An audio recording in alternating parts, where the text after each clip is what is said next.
चलो सुनिए, तो हम क्या कर रहे हैं रेट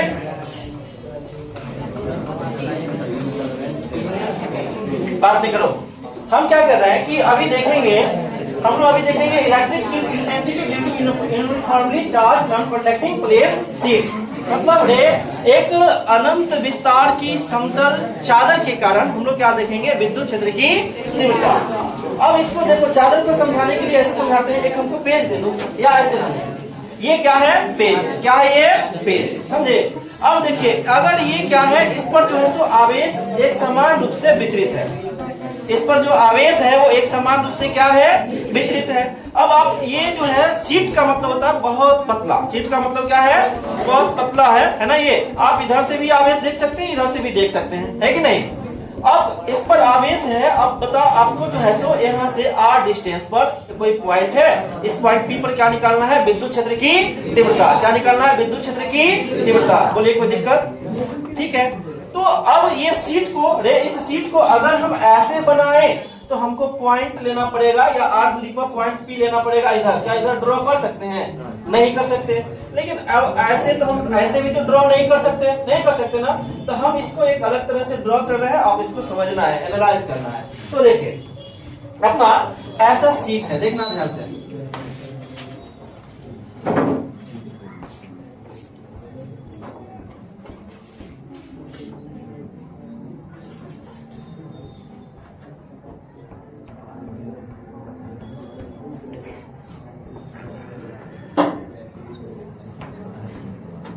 ये क्या है, सीट है, ये क्या है, सीट है।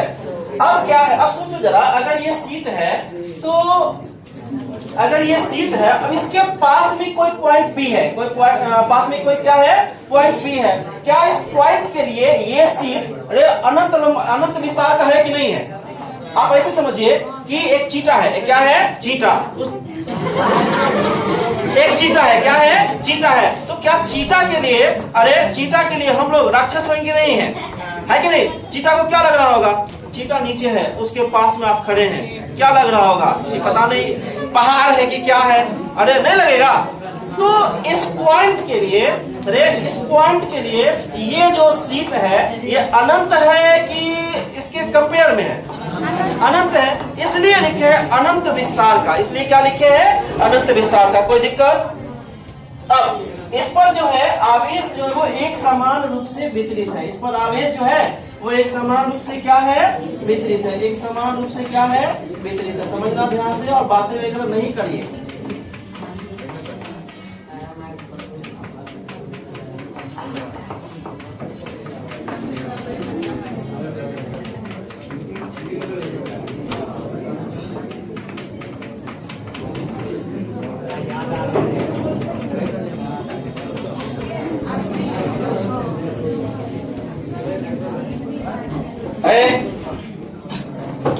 ये क्या है, इस पर आवेश जो है वो एक समान रूप से क्या है, वितरित है। हुआ ये जो है नॉन कंडक्टिंग प्लेन शीट है, क्या है ये, नॉन कंडक्टिंग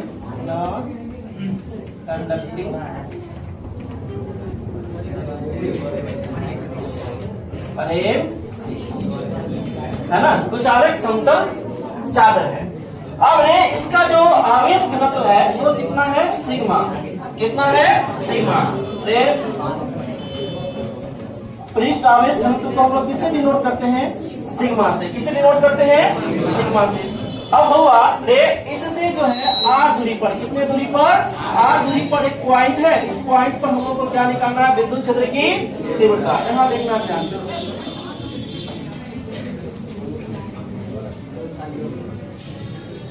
ये r दूरी पर एक पॉइंट P है, इस पॉइंट P पर हम लोग को क्या निकालना है, विद्युत क्षेत्र की तीव्रता।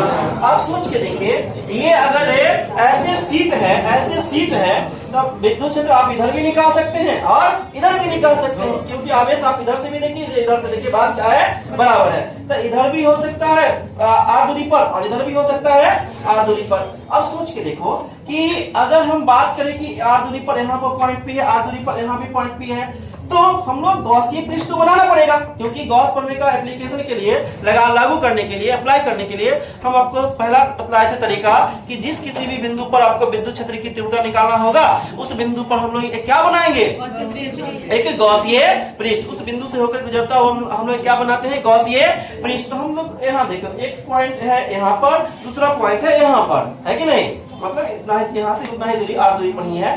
तो जो गॉसिय पृष्ठ बनना चाहिए वो कैसा बनना चाहिए, बोलिए।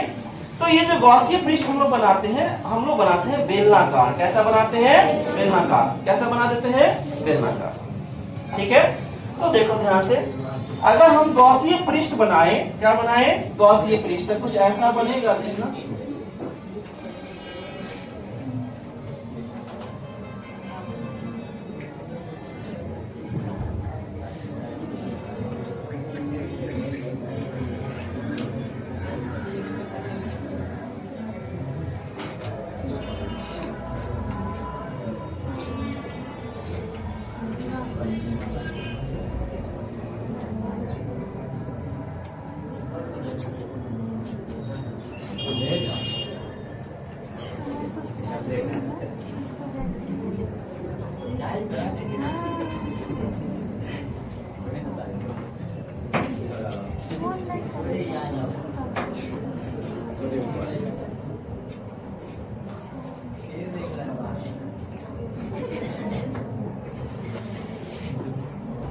ठीक है, ये अपना क्या है, गॉसिय पृष्ठ है। क्या है ये, गॉसिय पृष्ठ। ध्यान देना, गॉसिय पृष्ठ, ये अपना है गॉसिय पृष्ठ। अब जरा सोच के देखिए बउआ, ये भी कितना दूरी पर है, कितना दूरी है, r दूरी है। कितना दूरी है, r। यहाँ पर पॉइंट P है, यहाँ पर भी पॉइंट क्या है, P है। ठीक है, अब आप बताइए, जैसे हम लोग कल भी जो गॉसिय पृष्ठ बना था, वो गॉसिय पृष्ठ कैसा बना था, तो बेलनाकारी बना था। और बेलन में अगर गॉसिय पृष्ठ बेलन हो, तो बेलन में कितने सरफेस होते हैं, कितने टाइप के सरफेस होते हैं, दो टाइप के होते हैं, एक तो प्लेन सरफेस और दूसरा कर्व सरफेस। एक तो हो गया हुआ समतल सतह है, ये है अपना बेलन। क्या है ये, बेलन। इसमें कितने सतह है, तो आप ध्यान से देखिए, एक ये वाला सतह दिखाई पड़ रहा है, अरे बोलो, एक ये वाला सतह दिखाई पड़ रहा है और दूसरा सतह ये वाला। अगर ये भी इसी तरह का है ऊपर भी, तो ये हो जाएगा। इसको ये देखो प्लेन है, क्या है ये, प्लेन, इसलिए इसको बोलेंगे प्लेन सरफेस, इसको बोलेंगे प्लेन सरफेस। और ये जो है, ये जो सरफेस है, इसको हम लोग क्या बोलेंगे, कर्व सरफेस। क्या बोलेंगे, कर्व सरफेस। ठीक है, इसको हम लोग बोलेंगे समतल सतह, इसको हम लोग बोलेंगे समतल सतह, इसको क्या बोलेंगे, समतल सतह, और इसको क्या बोलेंगे, वक्र सतह। क्या बोलेंगे, वक्र सतह। अब देखिए ध्यान से, अब देखना है ध्यान से। हम क्या कर लेते हैं कि बउआ, ये जो समतल सतह है और ये वाला, और एक समतल सतह है ये वाला, इससे विद्युत फ्लक्स निकाल लेते हैं। फिर ये जो कर्व सरफेस है, वक्र सतह है, इससे संबंध कितना विद्युत फ्लक्स है ये भी निकाल लेते हैं, और सबको जोड़ दे। सबको क्या कर दे, जोड़ दे। तो क्या इस गॉसिय पृष्ठ से संबंध कुल विद्युत फ्लक्स निकल जाएगा, निकलेगा कि नहीं निकलेगा, बोलो, इससे संबंध कुल विद्युत फ्लक्स निकल जाएगा। तो हम लोग का यही मेन मकसद रहेगा। तो विद्युत फ्लक्स निकालने के लिए पहले E और dA का डायरेक्शन हम लोग क्या कर लेते हैं, लिख लेते हैं। तो ध्यान से देखिए, अगर हम यहाँ पर कोई पॉइंट दे, छोटा सा एरिया वेक्टर ले, तो इसका डायरेक्शन किधर होगा, सतह के लंबवत बाहर की ओर। तो ये हो जाएगा किसका डायरेक्शन, dA का डायरेक्शन। किसका डायरेक्शन, dA का। और बुआ आप समझिए ना, सीट ऐसे है और ये सीट ऐसे है, और यहाँ पर विद्युत क्षेत्र की तीव्रता निकालना है, और इसमें प्लस चार्ज है, पॉजिटिव चार्ज है। तो बताइए यहाँ पर जो विद्युत क्षेत्र की डायरेक्शन होगा वो किधर होगा, अब इससे दूर। यानी कि यहाँ पर जो विद्युत क्षेत्र का डायरेक्शन होगा वो होगा कहीं इस डायरेक्शन में, होगा कि नहीं होगा। ये किसका डायरेक्शन, विद्युत क्षेत्र का। किसका डायरेक्शन, विद्युत क्षेत्र का। बताइए E और dA के बीच एंगल कितना, 0 डिग्री। क्यों, क्योंकि जब दो वेक्टर एक ही दिशा में होते हैं तो उनके बीच एंगल जो बनता है वो कितने डिग्री का, 0 डिग्री का। सेम चीज इधर भी तो अप्लाई कर सकते हैं। और अगर हम बात करें विद्युत क्षेत्र का डायरेक्शन किधर होगा, इस डायरेक्शन में, बोलो, विद्युत क्षेत्र। और अगर यहाँ पर छोटा सा एरिया वेक्टर जूम करें तो इसका डायरेक्शन किधर होगा, सतह के लंबवत और बाहर। यहाँ पर भी ई और डी के बीच एंगल कितना बन रहा है, कितना बन रहा है, 0 डिग्री। बोलो कोई दिक्कत, ठीक है। अब हम लोग क्या कर लेते हैं, अरे हम लोग क्या कर लेते हैं कि इस गॉसीय सतह से संबद्ध कुल विद्युत फ्लक्स निकालना है। तो हम क्या कर लेते हैं कि पहले जो है समतल सतह से संबद्ध विद्युत फ्लक्स निकाल लेते हैं, है कि नहीं। फिर क्या निकालेंगे, वक्र सतह से संबद्ध विद्युत फ्लक्स कितना होगा ये निकालेंगे, है कि नहीं। अच्छा, वक्र सतह तो यही बनाना होगा, यही बनाना। अब यहाँ पर अगर हम बात करें वक्र सतह ये है, मान के चलो यहाँ पर एक छोटा सा एरिया वेक्टर एज्यूम करते हैं, छोटा सा एरिया वेक्टर। तो इसका डायरेक्शन किधर होगा, ऊपर की ओर। ये हो जाएगा डी ए, एरिया वेक्टर का डायरेक्शन, और विद्युत क्षेत्र का डायरेक्शन तो इधर ही है ना, इधर है। तो बताइए यहाँ पर एरिया वेक्टर और विद्युत क्षेत्र के बीच एंगल कितना बन जाएगा, 90 डिग्री। ये कुछ ऐसा है, ये ऐसा है जैसे इस तरह से ऐसे रखा हुआ है। अब यहाँ पर हम एक छोटा सा एरिया वेक्टर एज्यूम किए, तो बताइए इसका डायरेक्शन किधर होगा, ऊपर ही होगा, इसके ऊपर दिखा है। बोलिए कोई दिक्कत, ठीक है। अब हम लोग क्या कर लेते हैं कि पहले समतल सतह से संबद्ध कितना विद्युत फ्लक्स होगा वो हम लोग क्या कर लेते हैं, निकाल लेते हैं। तो लिखते हैं गॉसीय पृष्ठ के, गॉसीय, आप समझिए सब यहाँ ध्यान से, गॉसीय पृष्ठ के समतल सतह से, समतल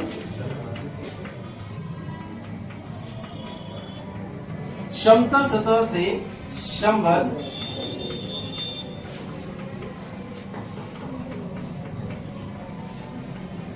विद्युत फ्लक्स,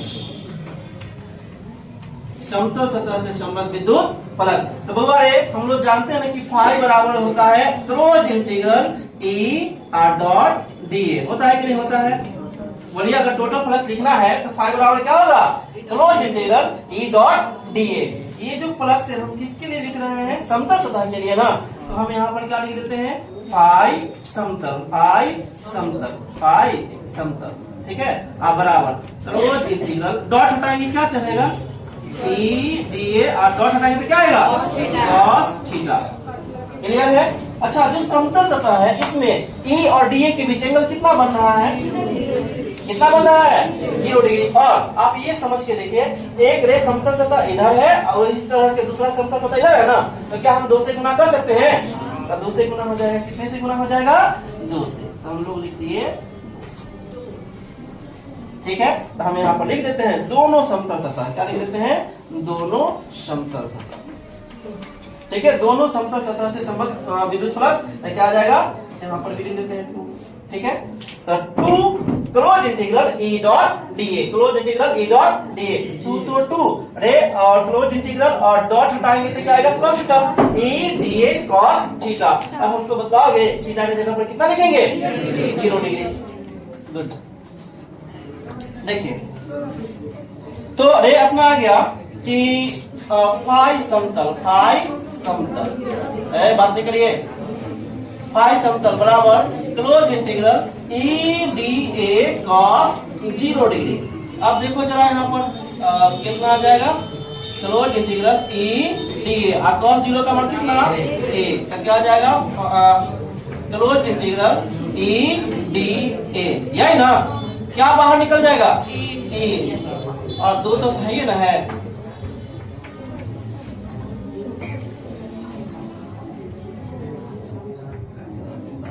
2 ई, और क्या है अपना अंदर में, डी ए। अब बताओ डी ए का इंटीग्रेशन कितना, ए, कितना आ जाएगा, ए। तो अपना जो फाई समतल आ गया है वो कितना आ गया है, 2 ई ए, कितना आ गया, 2 ई ए। क्लियर है। यानी कि समतल सतह से रे, ये जो गॉसीय पृष्ठ है इसके समतल सतह से, समतल सतह से, ये वाले सतह से, समतल सतह से जो संबद्ध विद्युत फ्लक्स है वो कितना आ गया है, 2 ई ए, कितना आ गया है, 2 ई ए, कितना आ गया है, 2 ई ए। अब हम लोग किससे लिखेंगे, वक्र सतह से संबद्ध विद्युत फ्लक्स किससे लिखेंगे, वक्र सतह से, यही है ना, ये वाला जो है। तो लिख देते हैं गॉसीय पृष्ठ के वक्र सतह से संबद्ध, गॉसीय पृष्ठ के, गॉसीय पृष्ठ के वक्र सतह से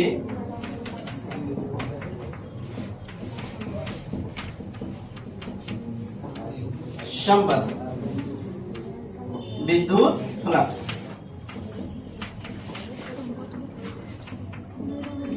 विद्युत फ्लक्स, क्या लिख रहे हैं बुआ?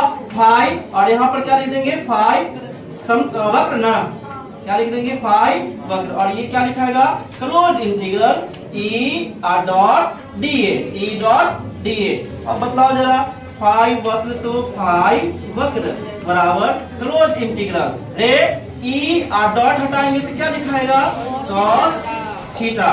और यहाँ देखिए ध्यान से, फाई वक्र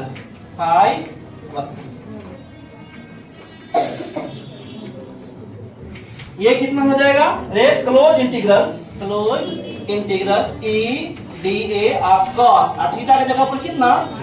90 डिग्री। क्यों? क्योंकि यहाँ पर जो है रे ई और डी ए के बीच एंगल कितना है? 90 डिग्री है, तो यहाँ पर कितना लिखा जाएगा? 90 डिग्री। अब जरा सोचो ना, रे ये cos 90 का मान कितना? 0, तो क्या ये 0 गुना होकर के सबको 0 बना देगा? तो यहाँ देख लीजिए, तो फाई वक्र ये कितना लिखा जाएगा? 0 नहीं आ जाएगा? फाई वक्र कितना हो जाएगा? 0। तो अब ध्यान से देखिए, हम लोग समतल सतह से जो संबद्ध विद्युत फ्लक्स है वो कितना आ गया है अपना? 2EA आया, और वक्र सतह से जो संबद्ध विद्युत फ्लक्स है वो कितना है? 0। तो हम अगर कुल विद्युत गॉसीय पृष्ठ से, ये जो गॉसीय पृष्ठ है इससे संबद्ध अगर कुल विद्युत फ्लक्स लिखना चाहे तो क्या हो जाएगा? समतल सतह से जो निकाले हैं वो और वक्र सतह से जो निकाले हैं वो दोनों को जोड़ दें, आ जाएगा अपना कुल विद्युत फ्लक्स। लिखते हैं, अतः गॉसीय पृष्ठ से संबद्ध, गॉसीय पृष्ठ से संबद्ध कुल विद्युत फ्लक्स।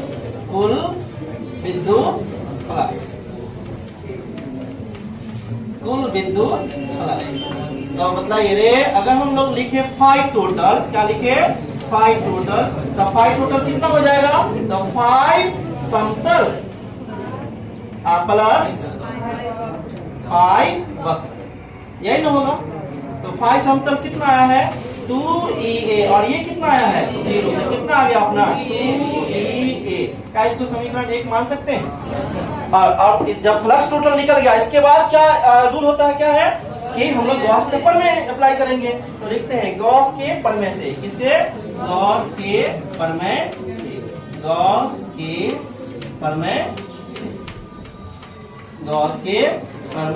गॉस का प्रमेय क्या है? तो फाई बराबर क्यू इन बट्टा कितना? Epsilon note. अब देखना जरा, रे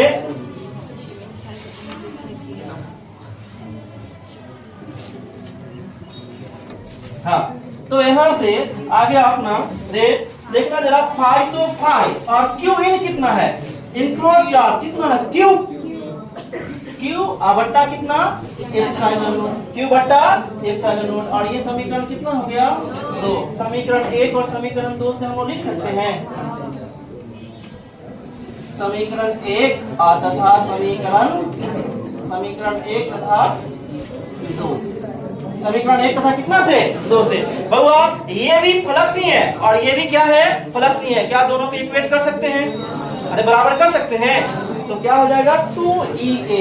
2EA बराबर Q बट्टा एप्सिलॉन नोट। 2EA बराबर Q बट्टा एप्सिलॉन नोट कर दिए। अब आप सोच के देखिए, 2EA तो 2EA बराबर Q चार्ज है, और याद करो अगर इसका सरफेस चार्ज डेंसिटी पृष्ठ आवेश घनत्व अगर कितना है? सिग्मा है, तो सिग्मा बराबर हम लोग क्या जानते हैं? Q बट्टा A। तो यहाँ से Q बराबर क्या होगा? Sigma into A। तो Q को हम लोग क्या लिख सकते हैं? Sigma into A। बट्टा में क्या है? Epsilon note. क्या A से A कट जाएगा? अरे A से A कट जाएगा तो क्या बचेगा? बच जाएगा 2E बराबर सिग्मा बटे एप्सिलॉन नोट। तो यहाँ से हम लोग को क्या निकालना है? E ना, विद्युत क्षेत्र की तीव्रता निकालना है। E बराबर क्या हो जाएगा? सिग्मा बटे, यही ना?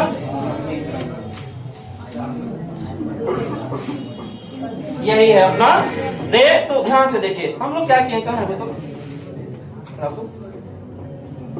देखिए हम लोग क्या किए हैं कि पहले रे एक प्लेन शीट है, ये क्या है प्लेन शीट है, ये जो है प्लेन शीट है, ध्यान देना ये क्या है प्लेन शीट है। इस प्लेन शीट पर क्या है आवेश है, आप इधर से भी देख सकते हैं इधर से भी देख सकते हैं ना, एकदम पतला है ना, नगण्य थिकनेस की, नगण्य मोटाई की, एकदम पतला शीट है और इस पर चार्ज जो है वो एक समान रूप से क्या है वितरित है कि नहीं। अब जो है हम क्या करना है कि इससे आर दूरी पर, इससे आर दूरी इधर लीजिए चाहे आर दूरी इधर लीजिए, यहाँ पर हम लोग को क्या निकालना है विद्युत क्षेत्र की तीव्रता, क्या निकालना है विद्युत क्षेत्र की तीव्रता, क्या निकालना है विद्युत क्षेत्र की तीव्रता। तो हम क्या कर लिए कि इस पहला तो आपको रूल ये बता रखे हैं कि जिस बिंदु पर भी आपको विद्युत क्षेत्र की तीव्रता निकालना होगा इस बिंदु से होता हुआ हम लोग क्या बनाएंगे गॉसीय पृष्ठ। तो हम लोग क्या कर दिए हैं एक गॉसीय पृष्ठ अगर हम बनाए तो आप ध्यान से देखिए है ना, ध्यान से देखिए कुछ ऐसा है इसी तरह का बनेगा है ना, और ये बन गया गॉसीय पृष्ठ, क्या बन गया ये गॉसीय पृष्ठ। अब देखो ना यहाँ पर बिंदु P है और यहाँ पर बिंदु क्या है P है, क्या है बिंदु P। तो आप यहाँ पर अगर हम छोटा सा एरिया वेक्टर एज्यूम करें तो इसका डायरेक्शन किधर होगा, इधर बाहर की ओर है कि नहीं, और चूंकि चार्ज एकदम पॉजिटिव है तो इसके कारण जो विद्युत क्षेत्र का डायरेक्शन होगा वो भी किधर होगा बाहर की ओर है कि नहीं। तो विद्युत क्षेत्र और एरिया वेक्टर का डायरेक्शन दोनों क्या हो गया सेम, तो दोनों के बीच एंगल कितना बन जाएगा 0 डिग्री। सेम इसी तरह से इधर भी कितना बन जाएगा और डीए के बीच एंगल कितना बन जाएगा 0 डिग्री। अब हम लोग कर्व सरफेस की बात करें तो कर्व सरफेस तो अपना यही ना है, कर्व सरफेस तो यही ना है कर्व सरफेस। अब इस पे कोई छोटा सा एरिया वेक्टर एज्यूम कीजिए, इस एरिया वेक्टर का डायरेक्शन किधर बोलो इधर, तो ऊपर की ओर, ऊपर की ओर, तो एरिया वेक्टर का डायरेक्शन ऊपर की ओर, विद्युत क्षेत्र तो इधर ही अपना है कि नहीं, क्योंकि सीट ऐसे है तो विद्युत क्षेत्र का डायरेक्शन इधर ही होगा। तो इसमें विद्युत क्षेत्र और एरिया वेक्टर का डायरेक्शन कितना 90 डिग्री है कि नहीं। तो आप ध्यान से देखिए रे जब प्लेन शीट दो प्लेन शीट दिखाई पड़ रहा है तो दोनों के लिए फ्लक्स निकाले तो फाई बराबर होता है cross integral E dot D है, लेकिन दो को प्लेन शीट है इसलिए कितना से गुना किए हैं 2 से, कितना से 2 से। तो रेड डॉट हटाया है तो क्रॉस हटाया है और थीटा के जगह पर कितना रख दिए 0 डिग्री और cos 0 का मान 1 होता है तो 2 और cross integral E D A, अरे क्योंकि ए के रेस्पेक्ट में हो रहा है तो ई को हम लोग क्या कर देंगे बाहर, तो 2e दे 2 और ई डी ए बचा, ई डी ए गुणे 1 ई डी ए 2 तो 2 और ई हो गया बाहर, अंदर में बचा डी ए, डी ए का इंटीग्रेशन कितना a, यही ना, तो अपना आ गया 2e a। इसी तरह से हम लोग जब आप वक्र सतह के लिए निकालेंगे तो वक्र सतह में तो e और डी ए के बीच एंगल ही 90 डिग्री है तो cos 90 का मान 0 होता है तो पूरे फ्लक्स को क्या बना देगा ये 0, तो अल्टीमेट जो अपने पास फ्लक्स बचेगा केवल यही आएगा। देखो यही आया है और फिर हम लोग क्या लगा दिए हैं गॉस पर में और दोनों पे इक्वेट कर दिए, आ गया।